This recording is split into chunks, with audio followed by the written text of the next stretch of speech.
have the best job in the world because I design stuff, I design things. And I had the chance to speak with many different companies, from the small startups to the biggest Fortune 500. And I always ask them the same question, the magic question. How do you drive innovation? How do you shape your design process in order for your product to be innovative? And I do get often the same answer. Yes, we are an innovation-driven company. We have a fab lab, a makerspace. We invested in, we bought 3D printers last year. We even sponsored a hackathon. Oh, that's interesting. What did you came out with? Oh, it was very funny. We hacked a hair dryer and a camera, and we 3D printed a part that actually, a connection that actually could go on every hair dryer in the planet, because yes, we want to change the world and make it a better place. And this gives you the chance to take selfies in your toilet while you're drying your hair. There is no clue about how to design innovative products. It seems as though there is somewhere a recipe, but nobody knows it. It's the chimera of the market. It's the El Dorado of the Far West. But on the other hand, it's very easy to define if a product is innovative when it hasn't been made, when you have it in your hands. It's a kind of limbic gut feeling that we all have, but it's difficult even to explain in words. Do you remember the introduction of the iPad?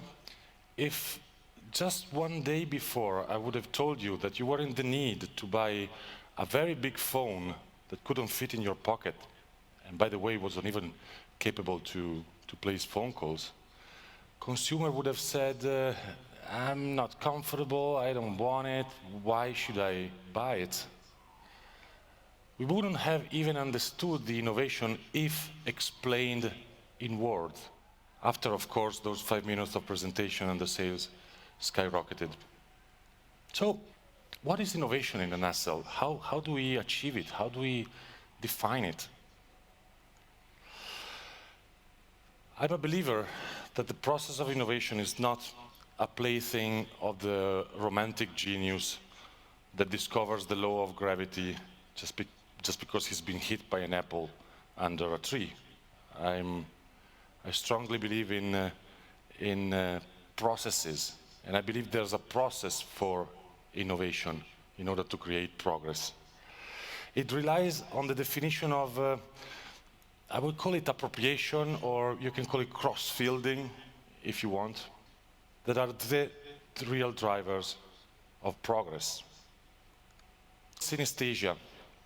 And for me, it is the spice to add to any design methodology in order to create innovative ideas.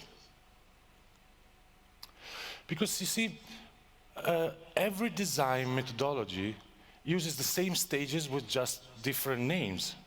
It's been hundreds of years of evolution and of writing encyclopedias, books about the concept of designs, but boring designers and boring critics, they always tell us the same things.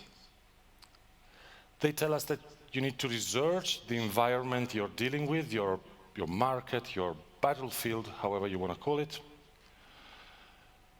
You need to come out with a concept, you refine the concept, you test it, and ta-da, the game is over. But how do I come out with a concept? How do I find an idea? How do I go from here to there? It's not easy. Synesthesia is a rhetorical figure of speech that puts together different senses or different fields of significance. We all know it. It's widely used in writing or in poetry. The silence was as thick as a forest. One sense is described with the word of another one. Or we know it because of psychology. An image that reminds of a sound. It's very clear here who is Maluma and who is Takete. Or in movies, especially Hollywood industries knows how to use it very well. Do you remember the spaghetti western from Sergio Leone? The good, the bad, and the ugly? This is the final sequence, the so-called the Triello sequence. Hey, boy! You know what you are! Just a dirty son of a bitch! And of course the music of Ennio Morricone. Spoken word that become music. It actually works better in Italian because we say the word. So, how do we apply this to design? What I'm saying is that to create innovation, you want to expand your research process, not only to the environment, the specialized, the verticalized environment you're dealing with, but even to other fields that can be connected or somehow similar to your environment, where maybe the solution for the problem that you're looking for has already been found. For example, I believe that in order to design an innovative game controller, you might want to take a look to other things that have the same strong hand-object relation, the same interface, or the same kind of interaction, like tools, for example. Or that if you need to design a non-contact thermometer that doesn't look like a gun, nobody's actually very comfortable in pointing a gun to their forehead. It kind of drives negative feelings. You can take a look to other fields where you do have devices that you point to your face without having those negative feelings, like cosmetics, perfumes, or even hair dryers with no camera. Maybe you can end up with a product like this that was revolutionary in its industry because it looked like a spray rather than like a gun. Or you might end up designing a VR headset for car gamers that actually is shaped and looks like a sport car. Or again, VR glasses that are not yet another piece of cheap plastic to hide in a drawer, but they have all the details and the finishing, the touch of a product that creates desire, that creates affection, like a leather bag. Synesthesia is a powerful tool to drive innovation, and for that reason, in a way, it can be a method to predict the future, if you want. You want to know what is the color of next year for your new device, for your new product? Use synesthesia. Take a look to other more evolved fields, like cars, or like computers, or like fashion. They kind of all go for similar design choices. So if you know your market positioning, if you know where you are, you can easily know where the market will go and what kind of design decisions you need to take.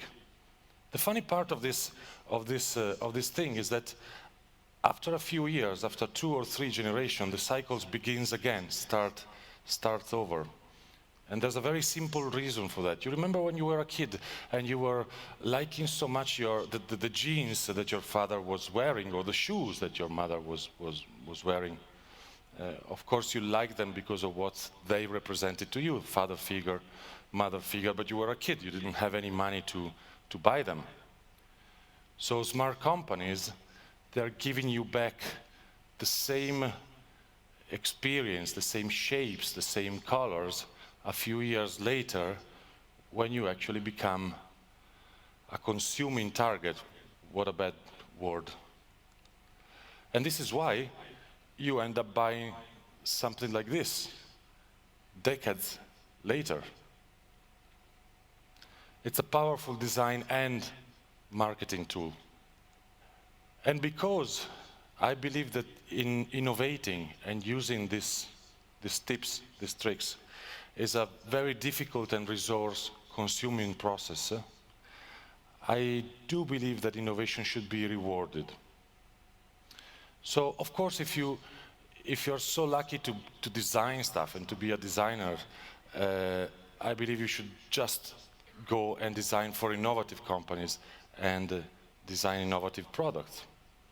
But even as a consumer, you can ask yourself if what you're buying is innovative, if it was the first one, if it's original, or if it's just a copy.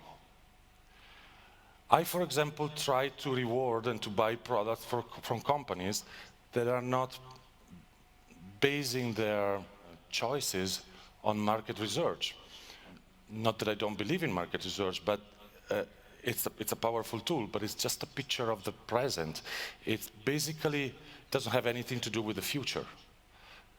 It's basically the company asking you what you want, and instead you would want them to give you what you need, what they think you need. If you're buying your new sound system, you don't want to be drowning in tech specs and become an electronic engineer or an audio expert. You want them to give you the right product for you. See, this is a kind of thing that drives me crazy. It's like going to a doctor and being asked, what do you think you have? I don't know. You're the doctor, I'm the patient, you tell me what I have. And it better be innovative. And copy. Copy is criminal, and it's nothing more far from innovation. When you copy, a creative mind dies.